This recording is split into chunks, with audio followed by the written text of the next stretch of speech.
everyone, it's Miss Levy. I am here to teach you some background information about important events in history. So we're going to talk about some very important political events so that we can build some background in political geography. So let's start with African independence, the African borders. So if you recall in the models packet, I discussed that there are certain events in history that one could argue are the most important in determining where we are in modern contemporary history, meaning why do we have so much and they have so little. And one of those said events was colonization and the effects of colonization. So here we have a map of Europe, here we have a map of Africa on the right. And when we look at the map of Africa, we can see that it had been colonized by many of the European powers. And this colonization was decided in 1884 at the Berlin Conference. And basically what the Western Europeans did was they sat down around a table in Berlin and they said, okay, let's not fight it out about who's going to colonize these various areas. Let's negotiate and establish the borders, the boundaries. And that's exactly what they did. And when they did that, they didn't consult anyone who was a cultural leader within Africa or even political leaders within the different tribes or regions of Africa. Hence why these are considered to be superimposed boundaries, because they were forced upon the people, arbitrarily drawn by some greater authority, and in this situation arbitrarily drawn by the European powers and forced upon the Africans. And this created a hodgepodge of geometric boundaries that ultimately divided groups who did get along, or divided people within the same group into two different areas, or included groups who historically did not get along. And while there was the colonial rule, this didn't necessarily create any problems, because the colonial powers typically ruled their colonies very harshly and strictly. But once these areas gained independence, this did create significant issues. So when you look at a place like Rwanda today, for example, Belgium had colonized Rwanda, and they had included two groups, Hutus and Tutsis, who traditionally didn't get along. And once they had their independence, this animosity had grown so much that once European powers stepped back and there was any sort of spark, this created a significant conflict. And so you look at much of Africa, you can see that many of these countries are new. They've only been independent countries, many of them since the end of World War I or the end of World War II. And when we look at this European, this colonization and where these European powers colonized, the largest colonies were really established by the French and the British. The French, you can see, have colonized much of northern Africa. Much of northern Africa is called the Maghreb, and many of these countries are Islamic countries. And today, when you look at these particular countries, many of the countries are in stage 2 of the demographic transition model, so they are experiencing large explosive population growth and therefore overpopulation problems. In addition, they are experiencing some political problems. So as we learned in migration transition theory, stage 2 countries, the people within stage 2 countries, when they're going to migrate, they typically will migrate out to stage 3 or stage 4 countries. As it pertains to the northern Africa, these mostly former French colonies, many of these people are migrating out of these regions and migrating to France. They're doing this primarily because they know the French culture. Many of them speak the French language. In addition, they have that familiarity that is left over from that French colonial legacy. And what is occurring is this is now creating much of the friction that is in France today, because the French government and the French people are trying to force the North Africans, who are bringing with them their Islamic culture, they're trying to force the Northern Africans to assimilate into their society with laws like they can't wear bikinis, or they can't wear any item that represents any religious belief. And so this is creating that friction between those cultures within France. If you visit any of these countries, which had been previously colonized by the British, you will see that colonial legacy today. Many of the government systems are very similar to the British government system. In addition, many of the people speak English. Next, let's talk about World War I. This was between the Allied powers and the Central Powers. The Allied powers were England, France, Russia, Serbia, Romania, Belgium, the United States, and Italy. And the Central Powers were Germany, Austria, Hungary, Bulgaria, and the Ottoman Empire. The Allied powers were the ultimate winners, and the Central Powers were the group that lost. This war was from 1914 to 1918. It was called the Great War. It took place mainly in Europe, mostly in Western Europe, France being where the bulk of the conflict was centered. This was the underlying causes included militarism, alliances, imperialism, and nationalism. But the immediate cause, the spark, was the assassination of Archduke Franz Ferdinand. And this is when alliances can ultimately lead to war. Because Archduke Franz Ferdinand, he was from the Austria-Hungarian Empire. And so when he was murdered, the Austria-Hungarians, they did declare war on Serbia. And then from this, each of the alliances, the allied groups, then had pledged to fight on their behalf, ultimately leading to a much greater war. Let's talk about the effects of World War I. World War I was officially negotiated in the Treaty of Versailles in June 28, 1919. This was between Germany on one side and France, Italy, Britain, and the other minor allied powers on the other side.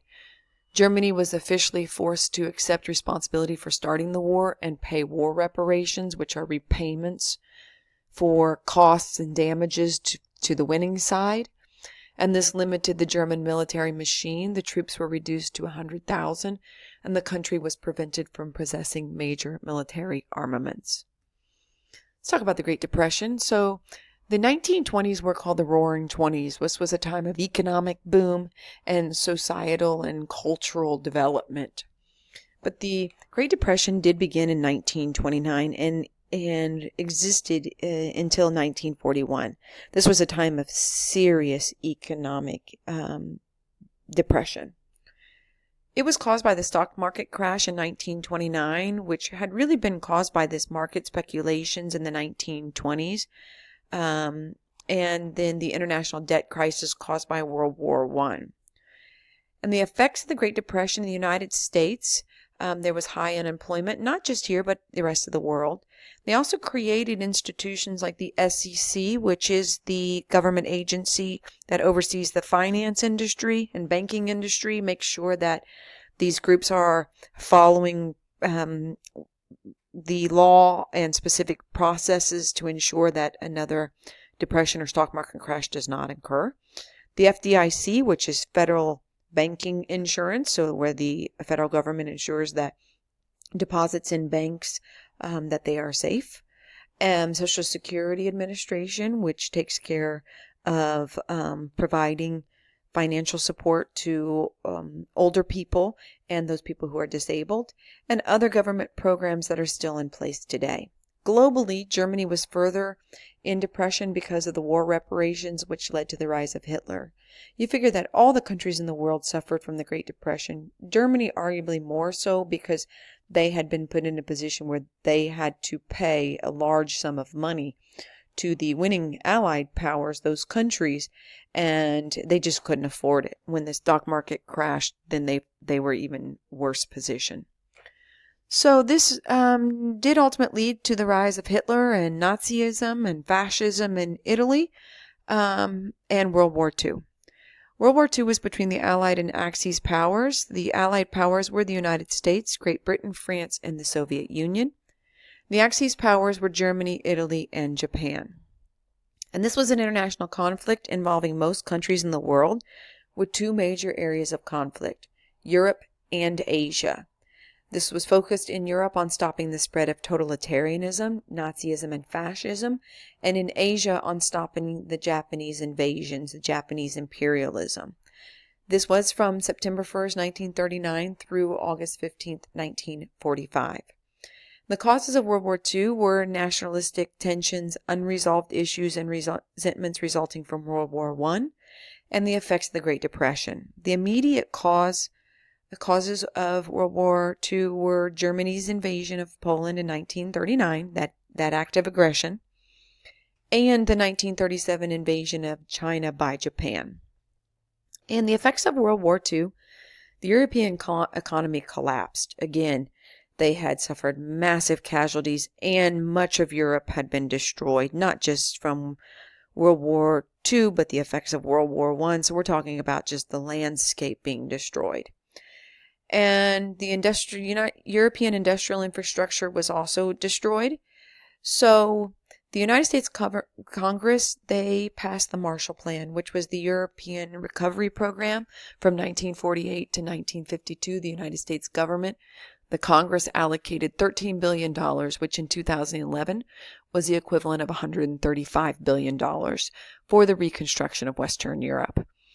This also led to the formation of the United Nations, which is the largest supranationalist organization, which its sole purpose is to settle conflicts and prevent war. Also, this pledge of never again, this international promise to not allow something like the Holocaust of the Jewish people to happen again.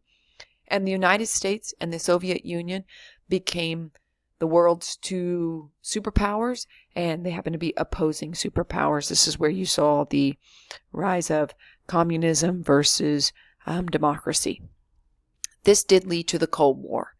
Cold War was the state of political and military tensions between the West and the East, or what they called the democratic West versus the communist rest.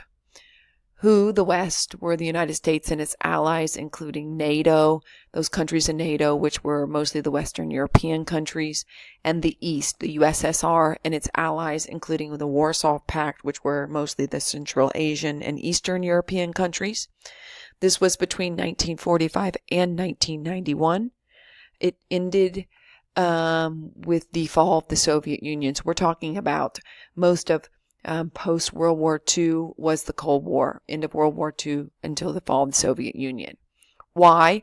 It was both sides promoting their political and economic views. It's called the Cold War because there was never any specific military action between the two countries, but they did have these issues with proxy wars like the Korean conflict and the Vietnam War and issues with Cuba, meaning that these were shadow belt regions where they were really between two opposing groups. So we have this two main groups. We have NATO and Warsaw Pact. These were two military alliances. NATO, that's still in existence today. This was the North Atlantic Treaty Organization. This was the alliance of countries from Western Europe and Anglo-America, the United States and Canada. The purpose was consultation and cooperation in defense and security. Again, this was a military alliance. It was created to combat the Communist Soviet Union and its allies who were in the Warsaw Pact. The Warsaw Pact was a treaty between Albania, Bulgaria, Czechoslovakia, East Germany, Hungary, Poland, Romania, and the Soviet Union. It was a military treaty, and they pledged mutual defense should any one of them be the victim of foreign aggression. Again, we have the NATO versus Warsaw Pact.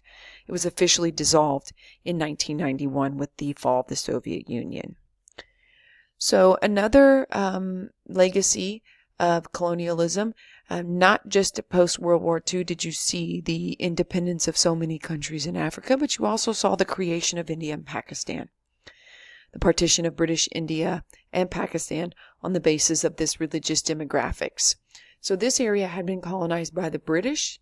They were initially going to create one large country, but realized that this could lead ultimately to war between the Muslims and Hindus. So instead they created Pakistan and India. This was after the British Raj was dissolved, so the British rule.